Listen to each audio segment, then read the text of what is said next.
Hi, welcome and welcome back. This is episode 9. I'm Cindy and this is Speak Up or Submit.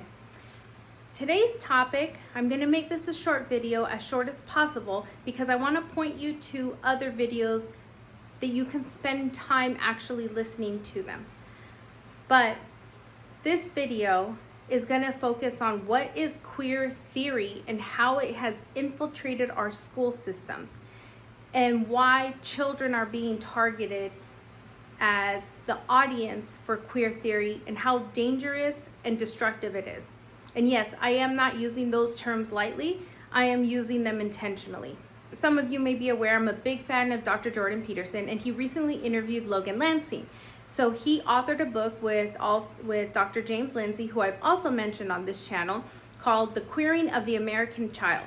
And what that book is talking about is how queer theory has infiltrated our school systems, and that was purposeful and intentional. And essentially what queer is, a lot of people, we hear LGBTQ, right? Does the Q stand for queer? Does it stand for questioning? I'm not quite sure. It changes all the time. Regardless, we all have, even I'm including myself, had the understanding that queer was just a synonym or another word to describe gay or something in that area. Queer is not neither of those. It actually isn't even an identity. It's just a stance that is in opposition to anything that is normal. But David Halperin says that queer is defined in this way. He says, unlike gay identity, queer identity need not be grounded in any positive truth or in any stable reality. Queer acquires its meaning from its oppositional relation to the norm. Queer is by definition whatever is at odds with the normal, the legitimate, the dominant. There is nothing in particular to which it necessarily refers. It is an identity without an essence. That's the definition we're going with. It has essentially nothing to do with being, it's right away, unlike gay. Nothing to do with it. It's actually antithetical towards it, because because gay is a stable identity. It's stable. You lose the revolutionary potential if you happen to be gay and you're living a great life and you're happy. You fit into a well-functioning, prosperous society. They've lost the resentment. You're not going to work. Get out of here. And so the reason why I used the term dangerous earlier is that if you take this theory and you multiply it out, and we're saying, okay, queer means to be into opposition, like a stance, a belief. It's not an identity, because there's nothing for it to identify with. All it is saying is that it is in opposition and against to anything that is normal, that is accepted in society. You take that out, what does that open the door to? I'm going to say it right here flat out. It opens the door to pedophilia. And because as a society, supposedly, right, we have said it is inappropriate for adults to have intimate relationships with children, right? It's wrong. It is not normal. Well, guess what? Queer theory doesn't have a problem with it. Queer theory actually is stating that we created that rule. We created it to not be normal for adults to have relationships with children. And so that is why this theory and the way that it's being ushered into schools is very dangerous, because what it's doing is it is being introduced to children in a way we're saying, hey, whatever you think is normal, whatever you've been taught, whatever you've been shown, question it. Maybe it's not normal. Maybe it's not normal to have a mom and a dad. Maybe it's not normal that only women have babies and only women are mothers. Maybe it's not normal that you are a little boy and that you want to do boy things. That's not normal. There's actually, anything is normal. You can do anything. Anybody can be anything.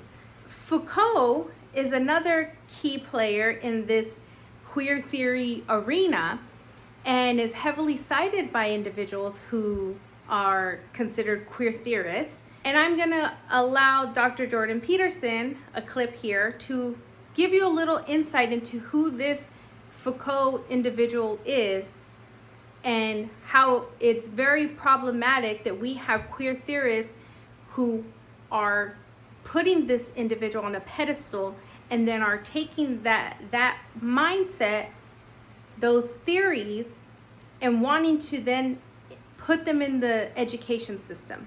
Our definition we take directly from David Halperin in his 1995 book, Saint Foucault, Towards a Gay Hagiography, where he's essentially trying to make Michel Foucault a gay saint.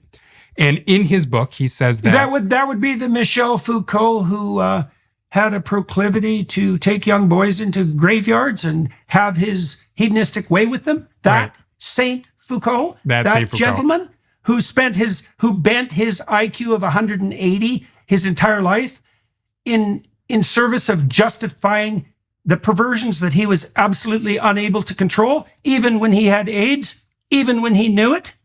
That Foucault? That Foucault. That Foucault. Oh, yeah. So I just wanted to make sure that we were talking about the same person. That's the same Foucault who is the most cited scholar in the world. That's right. That Michel Foucault. Okay, So- well, good. So we're definitely talking about the same stellar guy.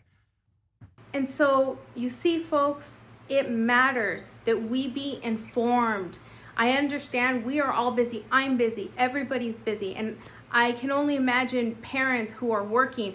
You are so busy and you have a great responsibility on your shoulders.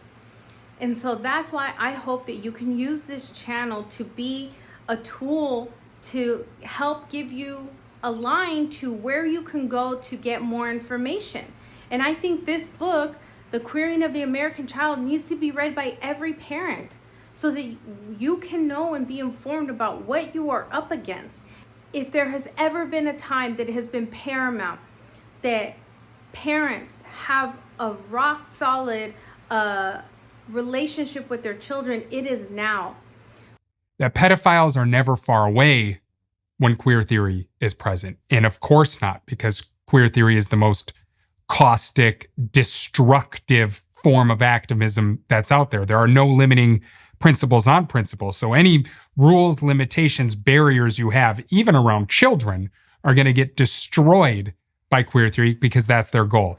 Not only is queer theory and its agenda being shoved down the education system, but it's also happening in the entertainment industry, in the shows that they watch, in the books that they read, in the celebrities that maybe they idolize and look up to, or the YouTube channels that they watch all the time. It has spread like wildfire because it's not based on fact. It's not based on data. It's not based on any evidence. And what it is based on is just emotions, feelings.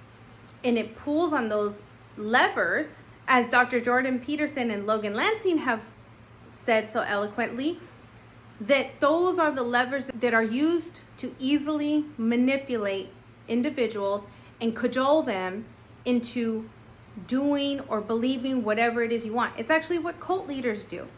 Cult leaders, they don't operate on facts and data and objective information. They're operating on mindsets, belief systems, and making you think that they are the source of truth and you have to do X, Y, Z in order to obtain that. Please order this book.